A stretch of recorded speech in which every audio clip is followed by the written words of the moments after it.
안녕하세요. 지금 소개받은 바흐닝엄 케어팜 연구소의 조예원입니다.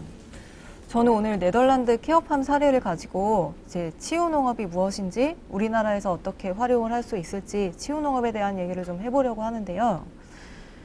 이제 앞선 시간에 그 교수님께서 말씀 주셨다시피 작년에 치유농업법이 통과가 되면서 치유농업에 대한 관심이 굉장히 뜨겁습니다. 그런데 치유농업이 무엇인지에 대해서는 이제 여러 전문가분들 또 관심 있어 하시는 많은 분들이 굉장히 다양한 의견들을 가지고 계세요. 그래서 저는 치유농업이 무엇인지에 대한 좀 개념부터 먼저 제가 생각하는 개념, 그리고 먼저 발달해 있는 그 유럽에서의 개념이 어떤지 말씀을 좀 드리면서 네덜란드의 사례, 그리고 한국에서의 발전 방향, 이제 이런 말씀을 좀 드려보고자 합니다.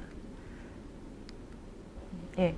오늘 제가 드릴 말씀은 일단 말씀드린 대로 이 치유농업이 무엇인지인데, 케어파밍의 이해라고 먼저 제목을 붙여봤어요. 그래서 이 해외에서는 사실 영어로 표현을 할 때 뭐 케어파밍, 소셜파밍 등등 다양한 용어들이 사용이 되고 있습니다. 그래서 그쪽 용어를 가지고 좀 말씀을 드리고 있고요. 첫 번째로 케어파밍의 이해입니다.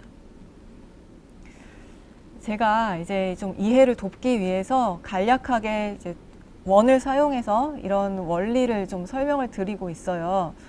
농업자가 들어가다 보니까 또 거기다 치유가 붙다 보니까 일반적으로 치유농업이라는 얘기를 딱 들었을 때 많이들 하시는 말씀이 뭔가 이제 치유에 도움이 되는 것을 생산을 하는 농업이 치유농업인가요? 이렇게 말씀하신 분들도 계세요. 그런데 일단 유럽 지역에서 제가 이런 농업이 많이 발달돼 있다고 말씀을 드렸잖아요.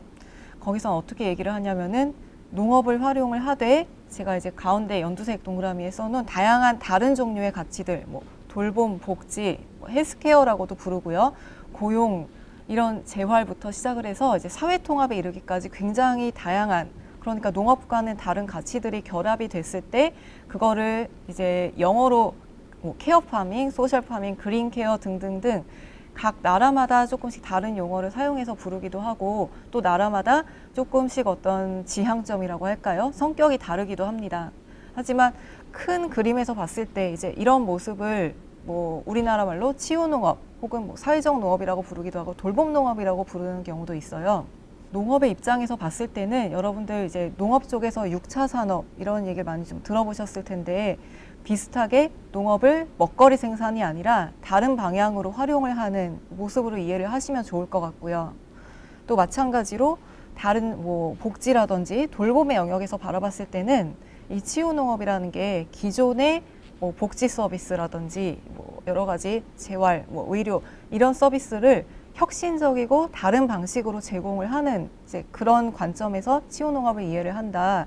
이렇게 보시면은 전반적인 개념이 조금은 더 와닿지 않으실까 싶습니다. 그래서 다시 한번 이제 말씀을 드리면은 농업, 농촌자원이라고 얘기를 하는데요. 사실 이제 농장에는 우리 흔히 생각할 수 있는 뭐 텃밭에서 재배를 한다든지 동물을 키운다든지 이런 농업 관련 활동만 있는 것이 아니고, 특히 제가 이따 네덜란드의 사례들을 좀 소개를 해드리겠지만 다양한 활동들이 농장에서 가능합니다. 그래서 농장에서 활용 가능한 어떤 일이든지 어떤 자원이든지 가지고 활동을 하면서 그것으로 인해서 우리 인간이 신체적이고 정신적으로 이제 웰빙이 증가가 되고 삶의 질이 향상이 되면은 그게 바로 사실은 치유농업에서 기대할 수 있는 효과라고 얘기를 하거든요. 그래서 이거를 이제 항노화와 관련을 지어서 여러분들 생각을 해보신다면, 사실 나이가 들면은 이제 우리나라에서도 요양원에도 많이 가시고 또 병원에 입원해서 아까 건강수명 말씀을 하셨는데 건강하지 못한 상태로 그냥 오랜 기간을 보내다가 이제 돌아가시게 되고 그러는 경우들이 많습니다. 네덜란드의 경우를 보면은 이 케어팜이 어떤 역할을 하냐 하면은 노인분들의 경우에 이 어떤 그런 본인이 현재 건강하실 수도 있고 조금 안 좋으실 수도 있지만 남은 생활, 그 여생을 즐겁게, 그러니까 삶의 질을 어느 정도 유지를 하면서 행복하게 살 수 있는 그런 장소가 되는 거거든요. 그런 기회를 마련해 준다라는 면에서 이제 치유농업이 이해가 되고 있습니다. 예, 제가 방금 그 농촌 자원을 활용을 해서 거기서 활동을 한다라고 말씀을 드렸는데, 구체적으로 어떤 자원을 얘기하는 건지 아까 무슨 텃밭 재배, 동물 이런 말씀도 드렸지만 네덜란드에서는 예를 들면은 뭐 어떤 농작물을 가지고 치즈를 만드는 것 같이 가공하는 것도 하나의 자원으로 얘기가 될 수 있고요. 무엇보다 제가 조금 더 강조하고 싶은 자원 중에 하나가 이제 소일거리들이에요. 농장에 가시면은 어떤 구체적인 농업 활동이라고 할 수 있는 일도 있지만 사실 굉장히 다양한 소일거리들이 존재를 합니다. 뭐 손쉽게는 밥을 먹기 위해선 누군가 식사 준비를 해야 되고요. 어떤 농기구들이 흩어져 있으면 정리정돈도 해야 되고 누군가는 뭐 물도 줘야 하고 동물한테 먹이도 줘야 하는 이제 그런 일들이 있는데 그런 모든 소일거리들을 네덜란드에서는 다 같이 키업팜에 오신 분들이 같이 하면서 그걸로 인해서 효용을 얻고 있다라고 보시면은 바로 이제 원리 이해에 도움이 되실 것 같고요. 한 가지 더 덧붙이자면 그 세계 이제 보건기구에서 건강에 대한 정의를 내리면서 건강의 여러 가지 측면들을 얘기를 합니다. 우리는 보통 건강하면은 신체적인 건강, 신체적인 노화를 중심으로 생각을 하실 수가 있는데 사실은 정신적 건강, 사회적 건강도 그에 못지않게 동등하게 중요한 영역이에요. 아무리 몸이 건강한다고 해도 정신적으로 건강하지 못하면 건강하다라고 말하기가 어렵잖아요. 케어팜이 건드리고 있는 영역은 제가 생각하기에는 정신적인 건강, 사회적인 건강에 조금 더 어떤 효과가 있다. 그런 부분에서 훨씬 만족감을 주고 신체적인 건강에도 물론 도움이 되지만 그런 어떤 기능적인 부분을 직접적으로 건드린다기보다는 우리가 행복하고 즐겁게 삶을 살 수 있게 어떤 도와주면서 그로 인해서 활동도 하게 되고 신체적으로도 역시 건강해질 수 있는 이제 그런 메커니즘으로 보시면 좋을 것 같습니다. 예, 그럼 지금 말씀드린 이런 자원을 활용을 해서 농장에서 어떤 서비스를 제공을 할 수 있을까? 여기로 넘어가 보면은 대표적으로 말씀드릴 수 있는 게 뭐 돌봄, 교육, 일자리 훈련, 재활이라고 제가 가지고 왔습니다. 물론 이런 것들만 가능한 것도 아니고 우리 쉽게 이제 뭐 농업, 치유 농업이라고 했을 때도 사실은 요즘 체험 농장도 많이들 생각들을 하세요. 여러분께서 이제 항노화와 관련을 짓고 조금 더 농업 자원을 효율적으로 좀 더 가치 있게 활용할 수 있는 다른 방향도 있다라는 걸 제가 말씀드리는 거기 때문에 이런 조금 더 전문적인 서비스 제공도 가능하다. 이렇게 보시면은 치유 농업 이해에 좀 더 도움이 되실 것 같고요. 네덜란드를 제가 오늘 말씀드리는 이유가 바로 이제 이 부분에 있습니다. 네덜란드에서는 이런 서비스를 제공을 농장에서 할 수 있는데 그것이 국가의 어떤 제도, 건강보험과 관련된 제도와 연계가 되어 있다 보니까 이런 서비스를 제공하는 농가들도 이 안정적인 소득원을 가지고 꾸준히 운영을 할 수가 있고 그러다 보니까 이런 모습이 잘 발전이 된 거죠. 우리나라에서도 이제 이런 방향으로 네덜란드와 같은 방향으로 발전을 시키기 위해 여러 가지 노력을 하고 계시지만 이제 아직까지는 조금 농업 쪽에서 이제 많이 노력을 하고 계시는 편인 것 같습니다. 그래서 그 부분은 제가 뒤에 가서 또 말씀을 드리겠고요. 제가 이제 유럽을 말씀드리는 김에 뭐라고 정의를 내리는지 짧게 보고 넘어갈게요. 이제 처음에 이런 치유 농업이다 아니면 사회적 농업과 같은 모습이 나타난 거는 1990년대 이제 후반, 2000년대 초반 이때쯤 많이 발전이 됐습니다. 이때 시작이 됐는데 보통 유럽에서는 이런 농업을 이용하는 대상을 사회적 취약계층으로 많이 얘기를 합니다. 그래서 이거는 학자들이 내린 정의를 보면은 뭐 지적, 신체적 장애인, 재소자, 약물 중독자, 농촌 지역 어린이, 청소년, 노인과 같은 이런 대상자들을 농장에서 활동을 하게 하면서 이분들이 여러 가지 신체적, 정신적 어떤 사회적인 건강이 증진되도록 만드는 이제 그런 것이 치유 농업이다, 사회적 농업이다 이제 이렇게 얘기를 하고 있고요. 최근에 와서는 각 나라들이 어떤 국가 정책적으로 일종의 정의를 내리고 혹은 관련 법을 따로 제정을 해서 도움을 주는 모습들이 있습니다. 그래서 대표적으로 제가 뭐 노르웨이 얘기를 드리면은 노르웨이는 이런 치유 농업 서비스를 교육, 직업훈련, 보건복지 서비스라고 얘기를 하는데 그것이 이제 농장에서 이루어질 때 그걸 그린케어라고 부르고 있습니다. 노르웨이의 모습이고 이탈리아 같은 경우는 조금은 다른 성격이에요. 그래서 다른 나라들은 조금 보건복지적인 성격이 강한 나라도 있는 반면에 이탈리아 같은 경우는 농촌 지역에 있는 이제 장애인이나 어떤 취약계층을 고용을 해서 그런 어떤 일자리를 가지고 건강하게 살 수 있게끔 만들어주는 형식입니다. 그래서 나라마다 조금 모습은 다르지만 비슷한 용어로서 유럽에서는 각 나라의 어떤 제도에 맞게 사회적인 분위기에 맞게 만들어지고 있다. 이런 활동이 이루어지고 있다. 이렇게 말씀을 드릴 수 있고요.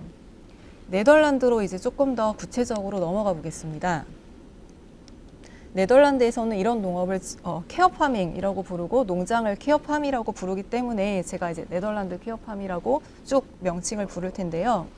네덜란드에서는 이런 치유 농장이 굉장히 재밌게도 이제 농장인데 법적인 어떤 제도적으로는 우리나라의 주간보호시설, 장기 요양시설, 아니 복지시설과 같은 그런 법적인 지위를 가질 수 있게끔 되어 있습니다. 물론 일정 자격 조건을 갖춰야 하죠. 그래서 전문가가 일을 하고 있고 시설적인 면에서도 부족함이 없는 이제 그런 충분한 전문적인 서비스를 제공할 수 있는 농장이 이런 법적으로 시설과 같은 지위를 인정을 받아서 물론 그런 시설이 지켜야 하는 법을 지키면서 운영이 잘 된다면은 거기에 따른 급여를 받을 수가 있습니다. 그래서 쉽게 얘기하면은 장기 요양보험, 이제 우리나라에서도 많이 알고 계시죠. 우리나라와 비슷한 장기 요양보험 대상자들이 농장을 이용을 했을 때 농장에 그 비용이 지급이 될 수가 있고 또 지자체에서 시행하는 이런 노인분들을 당연히 포함을 해서요. 장애인이라든지 여러 가지 어려움을 겪고 계신 취약계층들이 농장을 이용을 하면은 지자체의 복지 비용이 지급이 되면서 농장에서의 서비스가 가능한 게 네덜란드의 구조입니다. 네, 그래서 구체적으로 어떤 사람들이 농장을 이용하는가, 우리가 쉽게 생각할 수 있는 이제 취약계층이라고 할 수 있는 분들은 사실은 다 가능해요. 뭐 일부분을 정해놓고 이런 사람들만 된다라는 것이 아니고 내가 삶에 뭔가 어려움이 있다라고 한다면 누구든지 이용이 가능하게 열려 있는 편입니다. 하지만 이제 대표적인 이용객들은 정신적인 조금 어려움이 있으신 분들, 정신장애가 있는 분들이 가장 많으신 것 같고 또 하나 대표적인 그룹이 이제 노인분들이죠. 치매를 앓고 있다든지 뭐 파킨슨병 아니면은 노인성 질환을 겪고 뭐 거동이 조금 불편하시다든지 이제 다양한 뭐 아니면 독거노인처럼 이제 우울증을 겪고 있거나 혼자 사시는 분들도 네덜란드에서는 케어팜을 이용하실 수가 있습니다. 그래서 다양한 분들이 농장을 이용을 하되 그런 어떤 복지 급여, 장기 요양 급여들이 제공이 되고 있다라고 생각을 하시면 되고 케어팜에서 어떤 프로그램에 참여를 하는지를 많이 물어보세요. 케어팜에서 뭔가 뭐 노인분들이라면은 내가 건강하게 삶을 사는데 도움이 되는 프로그램을 하지 않을까?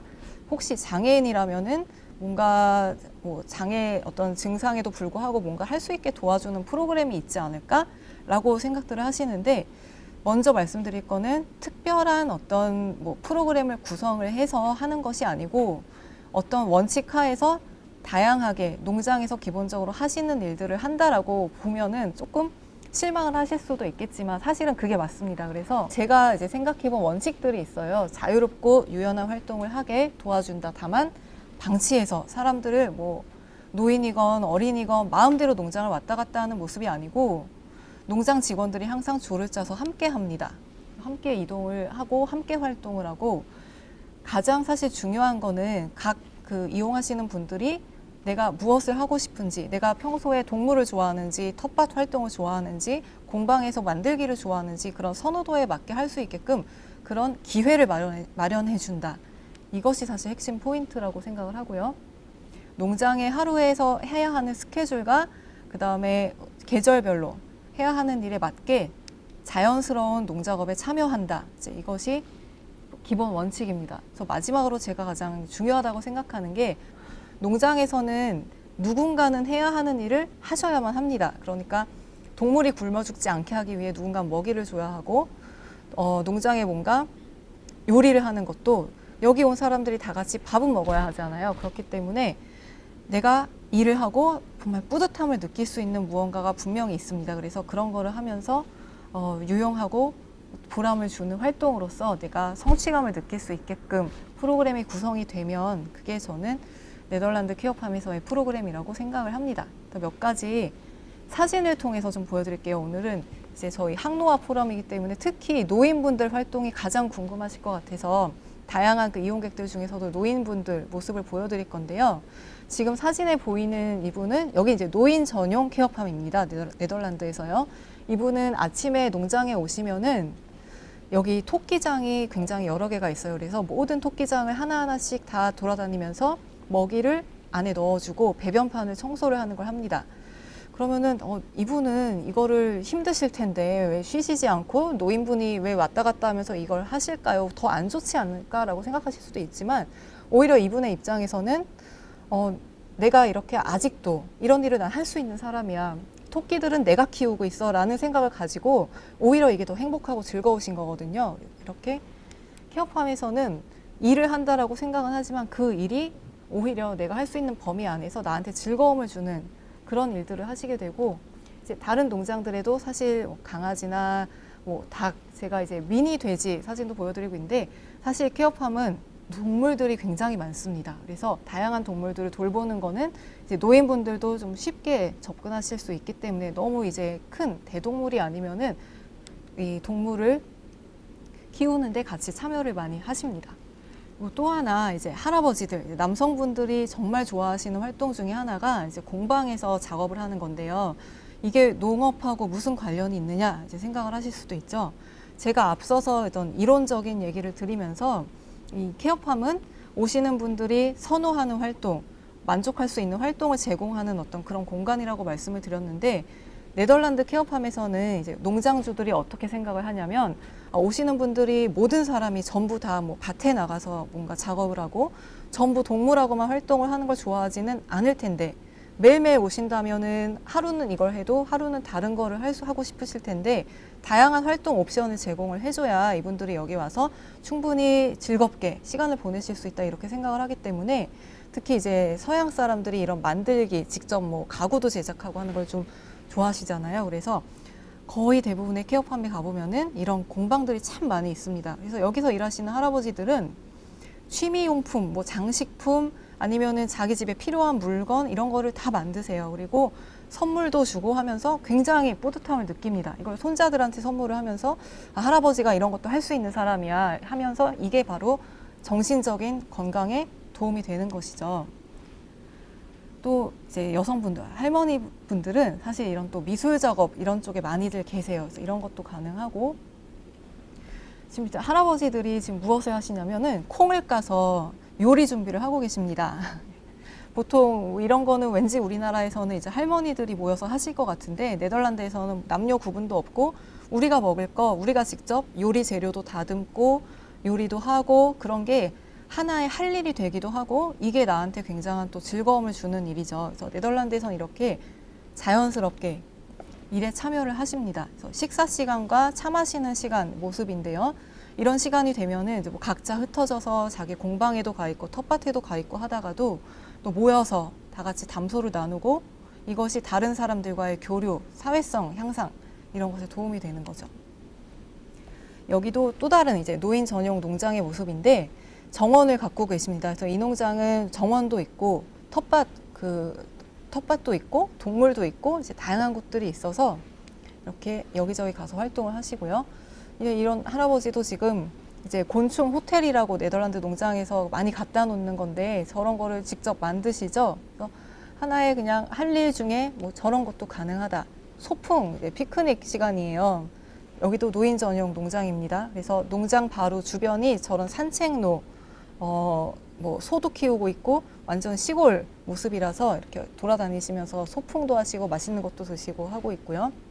이런 것만 하느냐라고 하면은 이제 일반적으로 우리 주간보호 시설 같은 데 가면 프로그램들이 많이 있잖아요. 네덜란드에서도 이런 것들을 합니다. 이거를 꼭 안 해야지 농장에서는 다른 걸 해야 돼가 아니고, 오시는 분들이 그냥 즐겁게 특별 활동처럼 할 수 있게 일주일에 한 번, 한 달에 한 번 이런 식으로 그림 그리기, 노래하기, 춤추기 등등 다양한 것도 가능하고요. 이렇게 여기도 이제 노인분들이 모여서 외부 강사 모시고 말씀을 듣고 있는 거죠.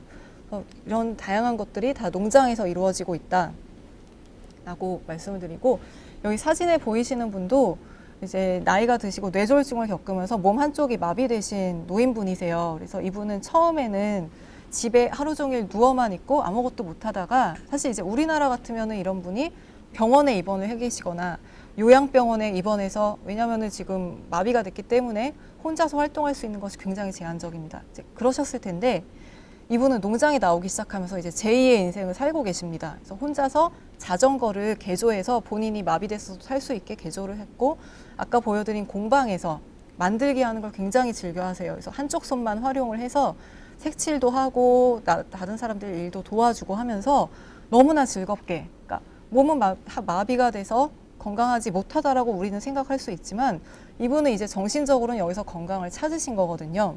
그래서 케어팜은 이런 다양한 사람들에게 다양한 기능을 하고 있다. 그래서 노인분들 사례를 제가 위주로 지금 말씀을 드렸습니다.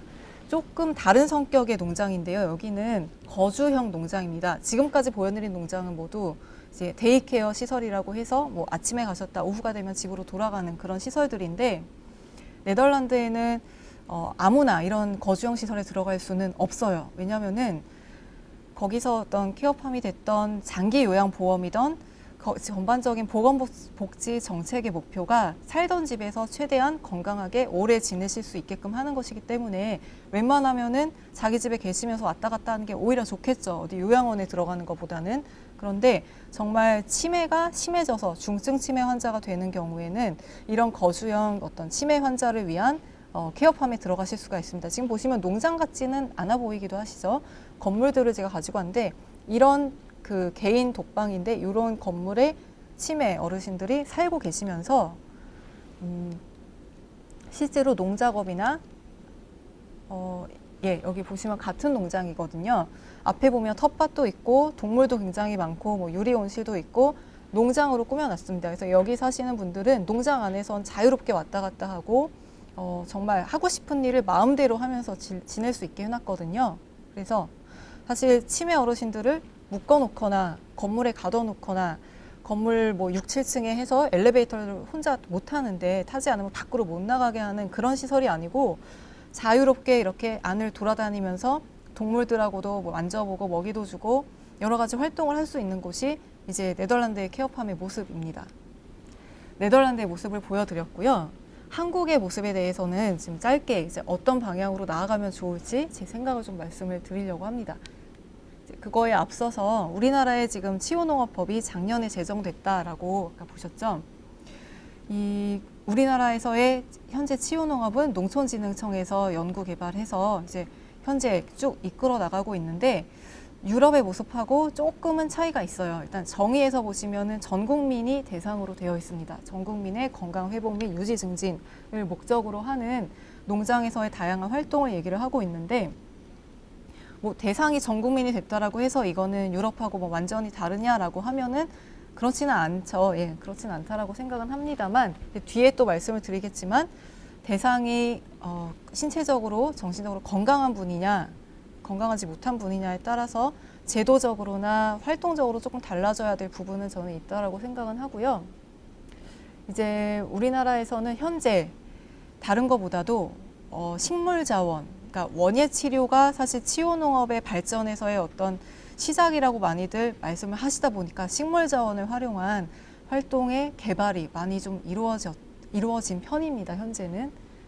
그런데 이제 저는 개인적으로 어떻게 생각을 하냐면 치유농업을 접근을 할 때 어떤 자원 중심으로 어떤 자원을 활용해서 어떤 우리가 효과를 누릴 수가 있고 어떻게 프로그램을 구성을 하느냐라는 관점으로 보기보다는 네덜란드와 같이 자기가 좋아하는 활동을 할 수 있게끔 환경을 만들어주는, 그러니까 자원 자체에 집중을 하기보다는 이제 그런 환경 조성이 치유농업의 핵심이라고 저는 생각을 해요.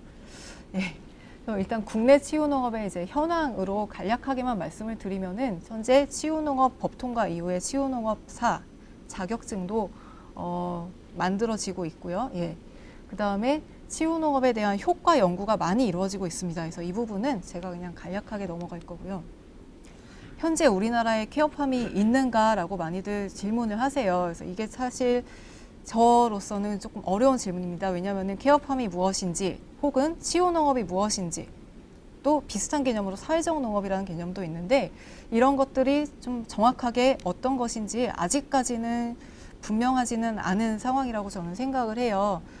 관련되신 전문가분들, 실제 이걸 운영하고 계신 분들조차도 다양한 이해를 가지고 계십니다. 그렇다 보니까 국내에 뭐 케어팜이 몇 개가 있습니까? 대표적인 케어팜은 무엇일까라고 할 때 우리가 어디 하나를 국내에서 대표적인 사례로 꼽기보다는 현재 이런 곳들이 있다라고만 저는 말씀을 드리겠습니다. 그래서 크게 저는 나눠서 사회적 약자들과 함께하는 종류의 그런 농장들도 굉장히 많은데 대부분은 발달장애인 대상으로 하는 경우가 많았고 요즘 들어서는 노인분들하고 같이 활동을 하는 뭐 치매안심센터하고 연계를 한다든지 그런 모습들도 많이 생기고 있는 편입니다.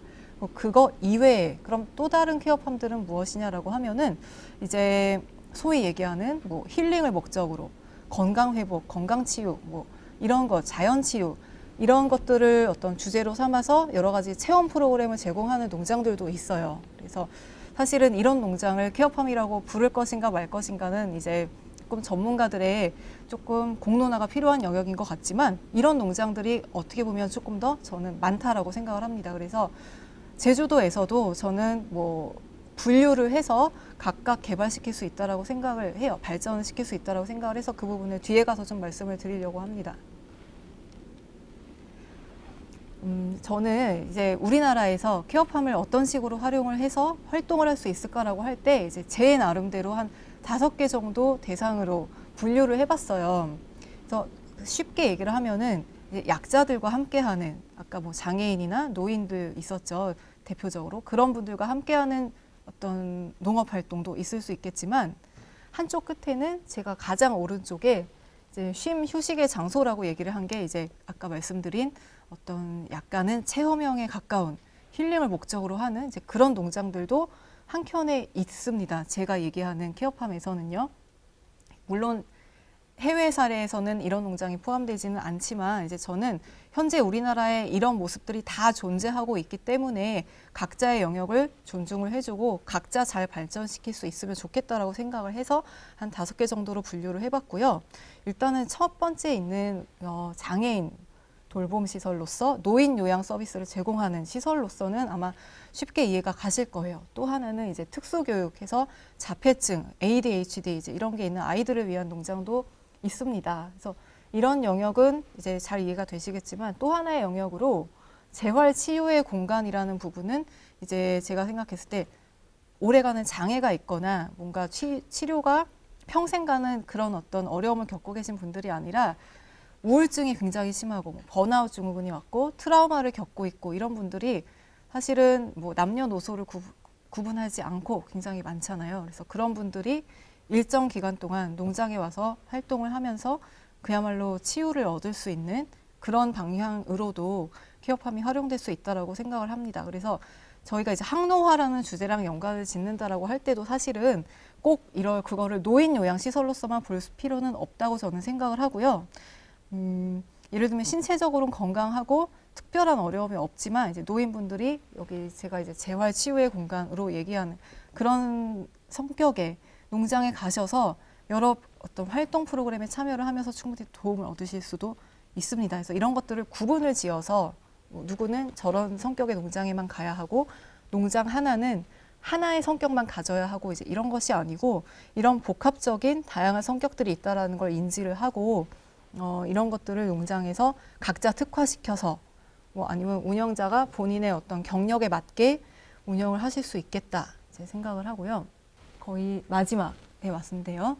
저는 케어팜으로 풀 수 있는 문제들로 이제 저희 고령 사회가 됐다라는 거 이제 다 알고 계시잖아요. 그래서 아까 그 복지 재정의 문제, 뭐 보험료, 의료보험에서 이제 노인분들이 노인 그 치료에 소요되는 보험료의 비중이 국민건강보험의 비중이 지금 굉장히 높아지고 있는데 사실은 케어팜을 정책적으로는 어떻게 바라보실 수 있냐면은 그런 보험 복지에 들어가는 비용을 많이 줄여줄 수 있습니다. 왜냐하면 케어팜에서 활동을 하면은 예방되는 효과가 있잖아요. 더 안 좋아지고 더 아파지고 병이 재발할 수 있는 거를 늦춰줄 수 있습니다. 그리고 살던 집에서 오랫동안 아까 전에 말씀드렸죠. 살던 집에서 최대한 오래 지낼 수 있게 해주는 것이기 때문에 사실은 국가 입장에서 보면은 요양시설에 모든 사람이 다 입소하는 것보다는 최소한의 서비스만 제공이 되면서도 건강하실 수 있으면서 자기 집에 사시는 게 재정적인 측면에서도 도움이 되는 거거든요. 그래서 그런 여러 가지 측면에서 케어팜이 역할을 할 수 있다. 이 부분을 말씀을 드리고요. 그래서 저는 이제 한국에서 케어팜이 발전을 하기 위해서 사실 다른 것보다도 가장 먼저 필요한 게 현재는 이런 치유 농업에 관련된 논의가 농업 쪽에서 많이 이끌어가고 계세요. 물론 농업 쪽에서는 보건복지라든지 관련된 다른 분야와 이제 함께 하기 위해서 굉장히 많은 협의가 이루어지고 있는 것으로 알고 있습니다. 근데 아직까지는 건강보험이라든지 장기요양보험, 복지에 대한 어떤 그쪽에서 이런 치유농업에 대한 이해도가 좀 부족한 편이죠. 그래서 앞으로 조금 더 이런 부처들이 협력을 해서 발전시킬 수 있다라고 하면은 특히나 이제 노인분들이 농장에서 활동을 하는 거에 대해서 장기요양급여나 복지급여가 적용이 될 수 있다라고 하면 훨씬 그 발전이 획기적으로 저는 금방 이루어질 수 있다라고 생각을 하거든요. 그래서 그런 부분이 가장 필요하다 이렇게 생각을 합니다. 예, 그래서 여기까지 일단은 제가 준비한 내용 말씀을 드렸습니다. 예, 감사합니다.